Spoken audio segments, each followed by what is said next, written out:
جی وہ وسیلے کے بارے میں پوچھ سکتے ہیں کہ وہ پیروں وغیرہ کا یا کسی وہ ولی وغیرہ کا وسیلہ دے سکتے ہیں، اس کے وسیلے سے ایسا ہو جائے، اس کے وسیلے سے بجاہ محمد یا فلاں ایسے کہتے ہیں نا دعا کے اندر مولانا، اس کی بات پوچھ وسیلے کے بارے میں پوچھ رہے ہیں کہ دعا میں وسیلہ ڈال کر کہ فلاں کے واسطے سے فلاں کے یہی پوچھ رہے ہیں نا آپ؟ ہاں جی، تو وسیلہ کے بارے میں ذرا بات مبہم نہ رہ جائے، ذرا کلیئر ہو جائے۔ میں چاہتا ہوں کہ لوگوں کے علم میں آ جائے صحیح بات، کیونکہ کچھ لوگ سمجھتے ہیں وسیلہ ہے ہی نہیں، کچھ کہتے ہیں وسیلہ نہ، تو وسیلے کا علی اطلاق انکار ہے، سرے سے کہنا وسیلہ نہیں، کافر ہی ہو جائے گا۔ ایک وسیلہ تو ہے جو دین کا اصل ہے، اس کے بغیر تو اسلام میں آدمی رہتا ہی، وہ وسیلہ ہے اللہ تعالیٰ کے رسول پر ایمان اور ان کی اطاعت۔ اللہ کو نہیں ہم مل سکتے، نہ اس کے حکم ہمیں براہ راست ملتے ہیں۔ ہر امتی کے لیے لازم ہے کہ اللہ کے رسول کو سچا مانے، جو اس کی زبان سے حکم ملے ان کو اللہ کا حکم مانے اور اس کی اطاعت کرے، یہ تو فرض بلکہ سارے فرائض کی جڑ ہے، یہ اس وسیلے کا کوئی منکر نہیں۔ دوسرا وسیلہ ہے دعا کا، کہ اس بزرگ سے دعا کرائی جائے کہ اللہ تعالیٰ سے دعا کریں اللہ تعالیٰ میرا یہ کام کر دیں۔ یہ زندگی میں تو سب مانتے ہیں کہ جب تک اس دنیا میں موجود ہے نا، اس سے یہ عرض کرنا کہ ہمارے لیے دعا کرو۔ رسول اللہ کی خدمت میں بھی لوگ آتے تھے، بیماروں کے لیے بارش کے لیے کراتے تھے، نیک کام ہے، اس میں بھی کوئی نقصان نہیں، یہ دعا کا وسیلہ۔ مگر موت کے بعد بھی یہ سلسلہ جاری ہے کہ فوت ہو جائے اور اس سے جا کر کہنا کہ حضرت میرے لیے دعا کرو۔ یہ بھی کچھ لوگ کہتے ہیں کہ جب میت سنتا ہے تو اس سے کہہ دیا جائے تو کوئی حرج نہیں، واقعی یہ شرک نہیں بنتا، کیونکہ اگر وہ سنتا تو ٹھیک ہے، جب زندگی میں سنتا دعا کرے۔ اب بھی بات تو ہے کہ سننے کا کوئی ثبوت ہے، یعنی شرک وغیرہ سے اس کا تعلق نہیں، دعا کرانا جو ہے، مگر اس وجہ سے کہ یہ بات معلوم نہیں کہ اس نے سنی ہے، یعنی پہلے تو سننا مشکوک جھگڑے کی بات، اگر سن بھی لیا تو وہ آپ کا پابند ہے، کیا پتا اس نے کی ہے دعا، یعنی زندگی تو پتہ لگتا آپ کا وہ کوئی متحد ہے کہ آپ نے کہا اور ضرور بزرگ نے کر دی۔ یہ ایک خواہ اندھیرے میں تیر چلانے والی بات ہے، اور اسی لیے علامہ آلوسی رحمۃ اللہ علیہ فرماتے ہیں کہ رسول اللہ کی قبر اثر سے بڑی قبر کوئی نہیں، صحابہ سے بڑھ کر آپ کا دیوانہ کوئی نہیں، وفات کے بعد نہیں ہے۔ پھر نہیں جا کر کہا کہ بارش ہمارے لیے دعا کریں، حضرت عباس سے کہا آپ کے چچا سے، یہ ٹھیک۔ تو میرے خیال میں بھی یہی بات ہے کہ دعا جو ہے نا یہ زندگی میں کرانی چاہیے، بعد میں اس کا سلسلہ نہیں، مگر شرک کفر یہ کوئی نہیں، کیونکہ کئی علماء سمجھتے ہیں کو سمجھتے ہیں، اس لیے اس حد تک ہی رہے نا کہ میرے لیے اللہ سے دعا کرو، تو اس کو ہم نہیں زیادہ برا کہہ سکتے، کفر شرک نہیں ہے۔ تیسری بات ہے کہ نہ تو زندگی میں ہے یہ دعا کرا رہا، نہ موت کے بعد دعا کے لیے کہتا، صرف یہ کہتا کہ اللہ ان کی وجہ سے میرا کام ہے، ان کے تو خیر کر دے، برکت کرے۔ اس کو بھی بہت سارے لوگ جو ہے نا وہ کہتے ہیں ناجائز ہے، برا جانتے ہیں، مگر یہ برا نہیں، سن لیں بے شک بات میری، ناراض نہ ہوا کرے، سارے گروہ حوصلے سے سنا کرے۔ ابن تیمیہ جیسا آدمی جس نے اللہ تعالیٰ رحمت فرمائے اتنی بڑی کتاب لکھی ہے القاعدۃ الجلیلہ وسیلے کے بارے میں، اور ان سے ہی لوگ ناراض ہیں کہ انہوں نے انکار کیا، اور اس کے ساتھ امام شوکانی ہے نواب سے، یہ سب مانتے ہیں۔ اس دور میں علامہ البانی صاحب نے اپنے رسالے کے شروع میں مانا کہ اگر تو اس کا مطلب یہ طفیل برکت بجا کا کہ اللہ ہم تیرے رسول سے محبت کرتے ہیں، ان کو ماننے والے ہیں، اس کا لحاظ کر کے تو کہتے ہیں یہ تو اہم دین ہے، پھر اس میں کیا برائی ہے؟ اگر یہ مانا انکار تو اس کا کوئی حد نہیں، وہ مان گئے کہ اگر یہ، اور مانا یہی ہوتا ہے۔ ایک امتی کہتا کہ اللہ میں جیسا بھی ہوں، روح سے آؤں، میرا منہ کاڑا، تیرے نبی کو ماننے والا ہوں، اس لیے میری دعا سن۔ یہ قرآن سے بھی نکلتی ہے، خود ابن تیمیہ مانتے ہیں کہ جب آدمی نے کہا ربنا اننا آمنا فاغفر لنا، یہ فائد تفریح، اے رب ہم ایمان لائے ہیں اس لیے یہ کام کر۔ اب ایمان میں رسول اللہ پر ایمان داخل نہیں، قرآن پر نہیں، وہ سب تو آ گیا کہ ہم تجھے مانتے ہیں، تیرے رسول کو مانتے ہیں، تیری کتاب کو مانتے ہیں، اس لیے اس پر تفریح، نتیجہ اس سے نکالا، اس لیے ہمارے کام ہونے چاہیے۔ تو میں تو اس کا قائل، اگر حضور سے نہیں مانگتا کہ یا رسول اللہ آپ دیں، کہتا نہیں حضور کے وسیلہ سے اللہ دے، آپ نہیں دخل دیتے، نہ وہاں کوئی درخواست آتی ہے، درخواست اللہ سے ہے، مگر اللہ خوش ہو جاتا کہ میرے رسول سے۔ اور یہ وہی بات ہے جس کو یہ سارے کہتے ہیں کہ پہلے اللہ کی تعریف کرو، پھر درود شریف پڑھو، پھر دعا مانگو۔ خود حضور نے بھی بھائی درود شریف درمیان میں کیوں پھنسایا؟ یہی تو وسیلہ کہ تم بتاؤ کہ ہمارا اللہ تیرے ساتھ براہ راست تعلق نہیں، ہم تیرے نبی کو ماننے والے۔ درود شریف کا درمیان میں پڑھنا دعا سے پہلے وسیلہ نہیں، طفیل نہیں، واسطہ نہیں، تو اور کیا بھائی؟ لفظوں میں اگر آپ نے الجھے رہنا تو پڑھے، فتوے دیتے رہے، بات سیدھی کی، خار ہیں بدکار ہیں ڈوبے ہوئے ذلت میں، کچھ بھی ہیں آخر تیرے محبوب کی امت۔ یہ وہ طفیل ہے وسیلہ، جس کو کوئی رد کرتا تو بھائی اس کا اپنا ہے عمل، میں نہیں اس کا یہ تو امتی کے لیے بہترین ہے کہ وہ حضور کا واسطہ دے، مگر نہ حضور اس کی درخواست سنتے ہیں، نہ کمنڈ کرتے ہیں، معاملہ سارا اللہ سے ہے، مگر اللہ اس سے خوش ہو جاتا ہے جیسے درود شریف پڑھنے سے نا۔ اور اس کی مثال میں کئی مرتبہ بیان کروں، دنیاوی لحاظ سے وہ ہے کہ حضرت علی رضی اللہ تعالیٰ عنہ کے بڑے بھائی جعفر کے بیٹے تھے عبداللہ، اور وہ داماد بھی تھے، ان کے گھر تھی حضرت علی رضی اللہ عنہ کی بیٹی زینب۔ جب امیر المومنین خلیفہ تھے تو اسی معاملے میں اگر وہ عبداللہ کہتا نا چاچا جی یہ کر دے، اور حضرت علی نہ مانتے، تو آخری بات اس کے پاس یہ ہوتی تھی بحق کے جعفر، مجھے نہ دیکھے جعفر کو دیکھے، میں آپ کے بھائی کا بیٹا ہوں، اسی وقت مان لیتے، ہاں بھائی وہ میرا بڑا بھائی۔ اس لیے اللہ بھی اگر مان لیتا کہ اس نے یار میرے رسول کا کہا کہ میں ان کو ماننے والا ہوں، تو میں نہیں سمجھتا اس میں کوئی قباحت اور برائی ہے۔ بڑے بڑے اہل حدیث علماء جو گزرے نا پہلے وہ مانتے کہ اس بحق اور طفیل کا کوئی عرض نہیں۔ اب بھی کتابیں ان کی نواب صاحب کی، امام شوکانی کی، سب کی موجود ہے۔ ہمارے ہاں جنہوں نے تفسیر محمدی لکھی، حافظ محمد لکھوی رحمۃ اللہ، وہ زینت الاسلام میں لکھی، کہے بحرمت نبیاں ولیاں دے مراد الہی، اس وچ شرک نہ ہرگز کوئی، نہ کوئی اور تباہی، کوئی خرابی نہیں۔ یہ تو اللہ سے اس نے مانگا، صرف نیک لوگوں کا تعلق بتایا۔ اس میں ایک بات ذرا احتیاط کی ہے، وہ امام ابن عز الدین ابن عبد السلام نے کئی نکتے کی بات ہے کہ ولیوں کا حوالہ دیتے ہم یقین سے نہیں کہہ سکتے کہ ولی، برا نہ ماننا، یہ ہمارا حسن ظن ہے کہ یہ لوگ ولی تھے، ہمیں کوئی یقین نہیں کہ ولی ہیں یا وہاں خدا کے نزدیک یہ کیا نکلے قیامت سے، غیب کی بات ہے۔ رسول علیہ الصلوۃ والسلام کے بارے میں ڈیفینٹ بات ہے، ان کے بارے میں شک یہ نہیں نبی کافر ہو جائیں۔ نبی کا وسیلہ عز الدین بن عبد السلام نے کہا یار وہ دیا کرو، اس میں شک شبہ نہیں۔ یہ جن کو تم ولی سمجھے بیٹھے، تمہیں یقین ہے کہ یہ ولی؟ کتنے ہیں جن کو ہم ولی سمجھیں وہاں منافق نکلائیں گے، کتنوں کو ہم گناہ گار سمجھتے ہیں وہ ولی نکلائیں گے۔ اس لیے ان کا معاملہ تو ہے مشکوک، یہ ولی ہیں یا نہیں۔ رسول اللہ کا بالکل ٹھیک، یہ بات بھی میں نے درمیان میں کہہ دی، عقل مند اس سے سمجھ سکتے ہیں کہ حضور کا معاملہ جو ہے یہ مشکوک نہیں، یہ تو یقینی اور ایمان ہی نہیں اگر ہم نہ مانیں کہ اللہ کے سچے رسول۔ جی بھائی کچھ اور پوچھ۔ نسبت کے حوالے سے میں بات کرنا چاہتا ہوں کہ عام طور پر نسبت جو ہے ایک بہت عام ٹرم ہو چکی ہے، اور نسبت کے حوالے سے جو ہے وہ کچھ ظاہری طور پر رکھا جا رہا ہے کہ یہ چیز کر لیجیے تو اس سے نسبت قائم ہو جاتی ہے۔ یہ نسبت کیا چیز ہے اور یہ کیسے قائم ہوتی ہے، یہ برائے مہربانی تھوڑا سا بتا دیں۔ میرے بھائی نے بہت اچھا سوال کیا۔ ان چیزوں میں آج کل ہم بہت پھنسے ہوئے ہیں اور ان کی عام اشاعت ہے، ہر جگہ یہی سن رہے ہیں، نسبت ہونی چاہیے، بیعت ہونی چاہیے، کسی سے تعلق ہونا چاہیے۔ یہ کوئی دینی کام نہیں اور دین کے خلاف بھی نہیں۔ اگر تو نسبت کا مفہوم یہ ہے کہ آدمی کسی آدمی سے رابطہ قائم کرے کہ یہ اچھا آدمی ہے، نیک ہے، اس کے پاس بیٹھنے سے اللہ یاد آتا ہے، اس کی صحبت میں اچھا اثر ہوتا ہے، ہدایتیں اس سے لیں، تو یہ تعلق تو قائم کرنا چاہیے۔ کسی عالم دین اور نیک سے رابطہ ہونا چاہیے، جس کو بھی آپ اچھا سمجھیں، اس سے رہنمائی لیں، اس کے پاس بیٹھیں، اس کی گفتگو سنیں، آپ میں تبدیلی آ جائے۔ اس کو نسبت کہہ لیں، پیری مریدی جو جی چاہے کریں، دین نہیں، مگر یہ عام عقل کی بات ہے کہ آخر کسی علم والے کے ساتھ ہی آپ جڑے رہیں گے تو اس بات کے بارے میں سیکھیں گے نا، ورنہ کوئی فن بھی بغیر استاد کے تو نہیں آتا۔ اس لحاظ سے تو نسبت ٹھیک ہے، مگر جیسا عام تصور ہے نا کہ لوگ سمجھتے ہیں بس ایک کے ساتھ جڑ جاؤ، پھر بے شک تم کچھ ہو نا، وہ لے جائے گا، انجن کھینچ کر لے جائے گا ڈبوں کو، یہ بات غلط ہے۔ یہ تو نبی بھی نہیں کر سکتا کہ امت کام نہ کرے تو لے جائے، سب اپنے کیے کو بھگتیں گے، کسی پیر بیچارے کی کیا مجال ہے۔ اس طرح اگر لے جاتے کشتی میں سوار کے نسبت سے تو حضرت نوح علیہ السلام کے بیٹے کی نسبت تو صحیح تھی نا، ان کا تو اپنا بیٹا تھا، ابراہیم علیہ السلام کا سکا باپ تھا، نہیں پیدا ہوا۔ کام کرنا پڑے گا ہر ایک کو، جعلی نسبت چھوڑیں، ویسے اچھے لوگوں سے رابطہ، صالحین کی صحبت، نیکوں سے میل جول واقعی اپنا رنگ رکھتی ہے، آدمی میں تبدیلی آ جاتی ہے۔ کئی ہمارے ہاں یہ گویے وغیرہ نا پتہ چلتا نا کہ طارق جمیل صاحب کی یا کسی نیک آدمی کی بات سنی وہ چھوڑ گئے،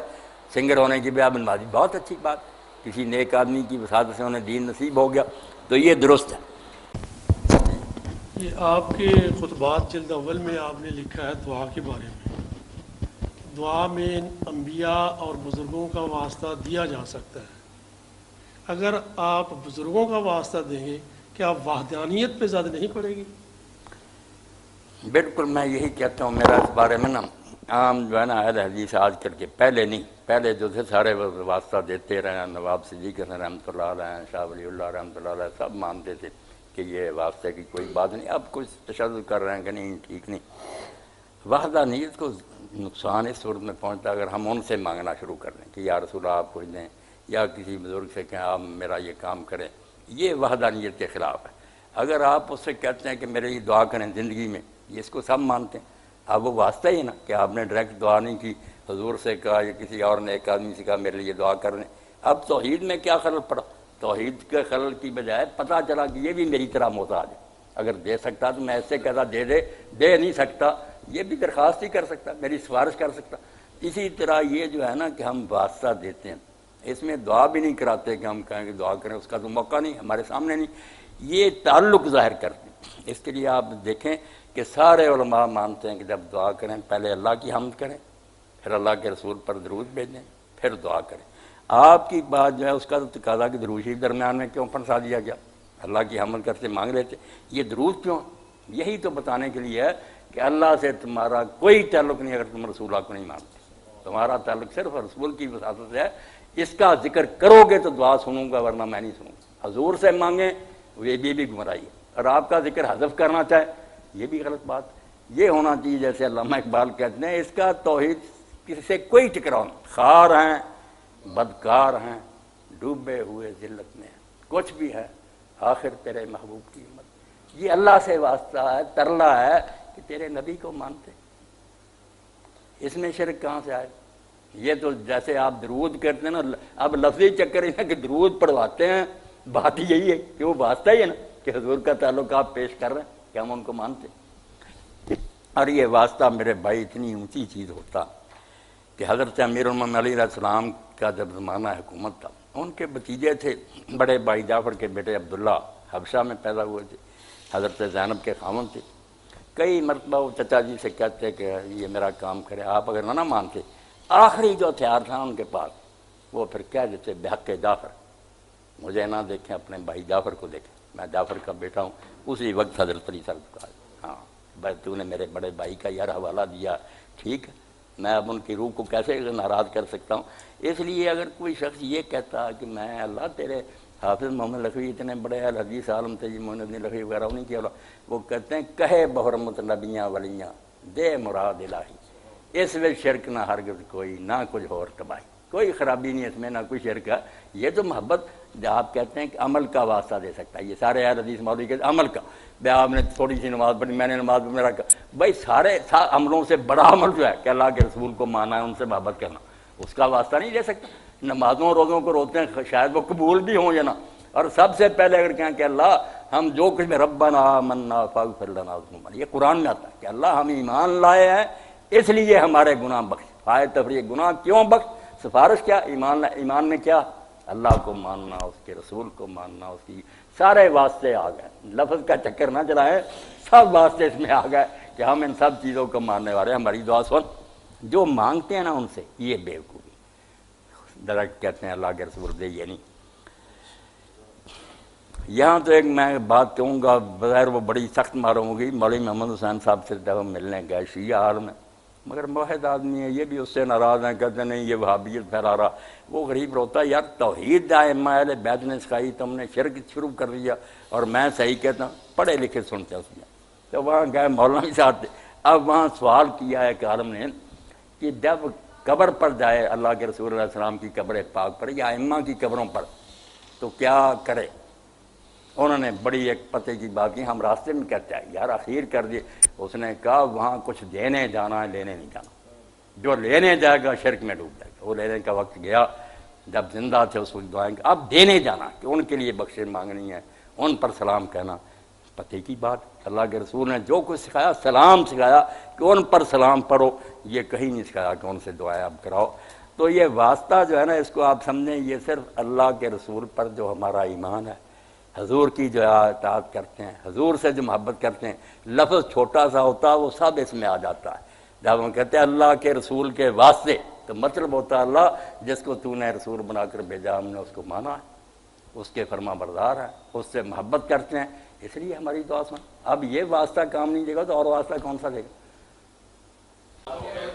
کہتے ہیں کہ اللہ تعالیٰ کی طرف وسیلہ دیکھیں ڈھونڈیں تلاش کریں ضروری ہے، بعض لوگ کہتے ہیں کہ یہ پیرو من مرشدی ہے یہ ضروری ہے، کئی مطلب یقین کرتے ہیں کہ نہیں کرتے ہیں، تو اس کا ذرا مختصر کر دیتے آیت تو قرآن مجید کی ہے نا کہ اے لوگو جو ایمان ہے تقوی اختیار کرو، اللہ کی طرف وسیلہ ڈھونڈو، وابتغوا الی الوسیلہ۔ اب غضب یہ ہو گیا کہ اردو زبان میں جو وسیلہ تھا نا کہ کسی آدمی کو ساتھ لے کر جانا اور اس کے ذریعہ کسی سے ملنا، یہ ہم نے قرآن میں بھی گھسیٹ دیا، حالانکہ عربی زبان میں وسیلہ یہ نہیں۔ عربی زبان میں وسیلہ کا مطلب قرب تلاش کرنا، کہ دور نہ رہو، اللہ کے قریب ہونے کی کوشش کرو۔ کس طرح ہوگے؟ برائیاں چھوڑو، نیکیاں کرو، یہ چیز تمہیں اللہ کا قرب نصیب کرے گی، قربتاً اللہ حاصل ہوگا۔ اللہ کا مطلب یہ تھا کہ اگر ایمان لائے ہو تو برائیوں سے بچو اور اللہ کے قریب ہونے کی کوشش کرو، اچھے سے اچھا عمل کر کے نا بالکل قریب کم۔ اس طرح بادشاہ جس طرح یہ میرے ساتھ بیٹھے نا محمد، بادشاہ کے پاس کی کرسی جو ہے نا المنزلۃ عند الملوک، بادشاہ کے قریب کی کرسی کو کہتے ہیں الوسیلہ۔ اس لیے حکم ہوا کہ ہمت بلند دار، تھوڑے پر بس نہ کر جاؤ، زور لگاتے جاؤ تاکہ زیادہ سے زیادہ تم رب کے قریب ہو جاؤ۔ بس آیت کا مطلب یہ تھا، نہ کسی پیر کی بات ہے نہ کسی بندے کے وسیلے کی، نیکیاں کر کے نا اللہ کا قرب تلاش کرو۔ باقی نیک آدمی اگر ہے نا کوئی تو اس کی صحبت بھی غنیمت جاننی چاہیے، یہ کوئی بری بات نہیں۔ صحبت جو اچھی بری اس کا اثر ہے۔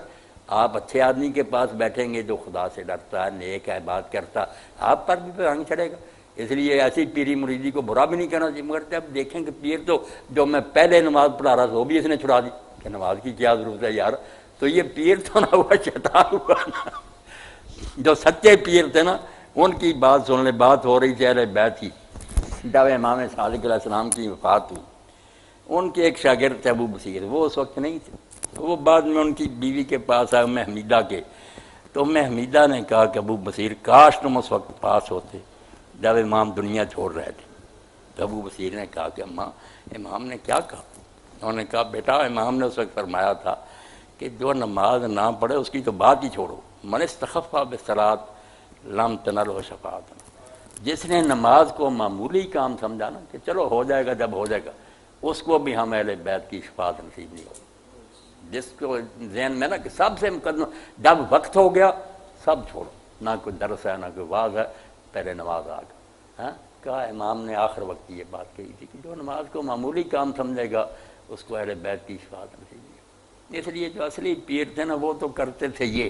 کہ بے نمازوں کو نمازی بناتے تھے، ورنہ ایسے بھی دیکھیں جنہوں نے رمضان شریف میں مولانا روزے توڑوا دیے، کہا کیا روزے رکھتے پھر، یہاں ہی ہمارے جال اچھے بڑے لوگ جو دین تھا ان کے روزے توڑا دیے کہ کیا روزے لیے پھر۔ تو یہ شیطان ہے انسان کی شکل میں، پیر نہیں ہے۔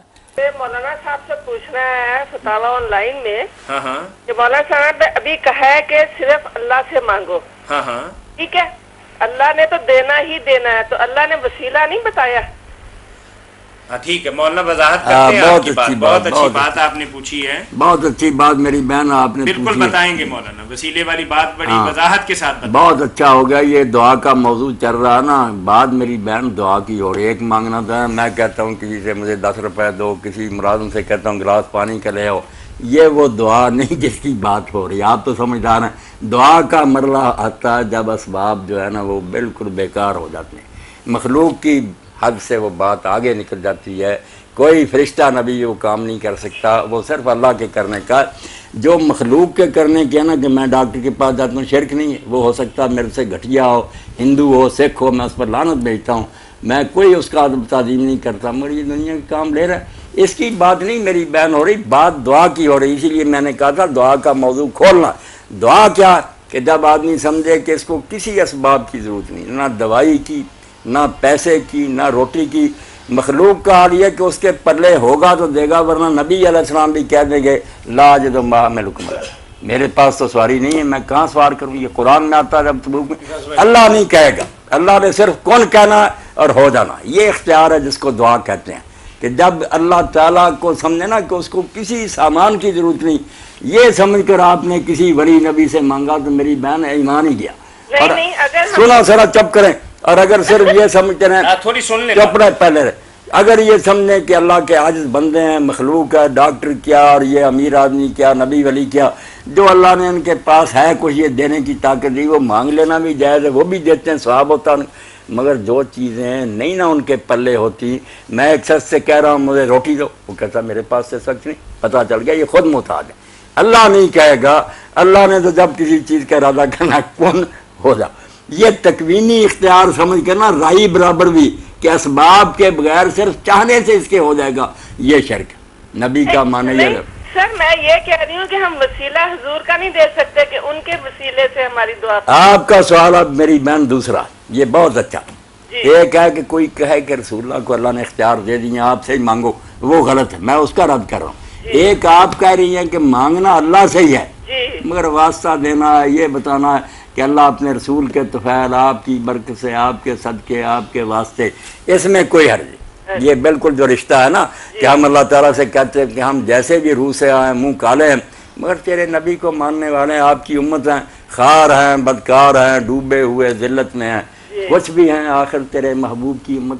یہ تو اچھی بات ہے۔ اسی لیے حکم ہوا کہ پہلے اللہ کی تعریف کرو، پھر اللہ کے رسول علیہ السلام پر درود بھیجو، پھر دعا کرو۔ وہ درود اسی لیے پڑھوایا گیا نا درمیان میں کہ امتی کو یہ پتہ چل جائے کہ رسول اللہ کے بغیر تیرا اللہ سے کوئی واسطہ نہیں۔ یہ اور بات ہے جو مانگتے ہیں نا کہ یا رسول اللہ ہمیں روزی دے، یا رسول اللہ، وہ بیڑا کر کے۔ آپ نے بہت خوبصورت بات پوچھی، مولانا نے بہت تو خیر کہہ کر اللہ سے مانگنا اس وسیلے کا کوئی حرج نہیں ہے، نہیں، اس کا کوئی حرج نہیں، کوئی حرج نہیں، اللہ سے مانگے، ان کا تقاضا ہے۔ نہ رسول اللہ اس میں کچھ دخل دیتے ہیں، ہم حضور سے جو محبت ہے اس کو پیش کر کے کہتے ہیں اللہ ہم تیرے نبی کے نام لینے والے ہیں، اس کے ماننے والے، بالکل اللہ دعائیں قبول کرتا۔ یہ اچھی بات، اس وسیلے کو نہیں برا کہنا چاہیے۔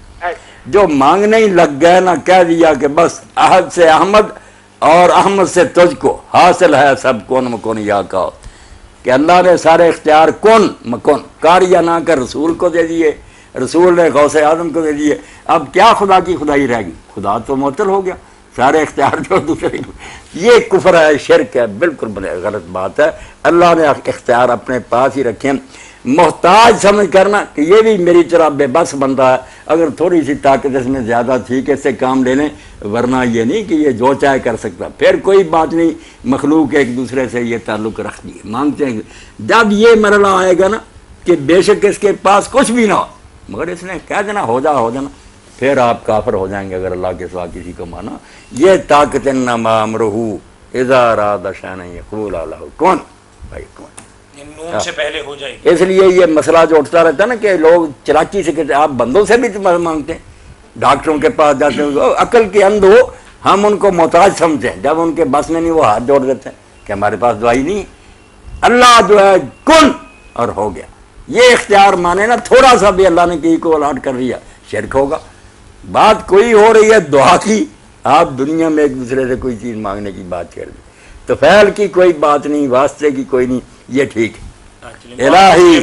الہی بحق کے بنی فاطمہ کے برقولی ماں کنی خاتمہ، سادی کہتے ہیں اللہ فاطمہ کی اولاد کا واسطہ میرا ایمان پر خاتمہ کر، ایسے ہی نیک لوگ کر۔ علماء میں سے حافظ محمد رحمۃ اللہ علیہ لکھوی سے کہے بحرمت نبیاں ولیاں دے مراد الہی، اس وجہ شرک نہ ہرگز کوئی نہ کچھ اور تباہی، اس میں کوئی خرابی نہیں ہے کہ ولی نبی نہیں دیتے مگر وہ تیرے نیک بندے، میں ان سے محبت کرتا ہوں اللہ، اس لیے میرا کام کر۔ جائز بات ہم مانیں گے میری بہن، جو غلط بات ہے اس کا رد کریں۔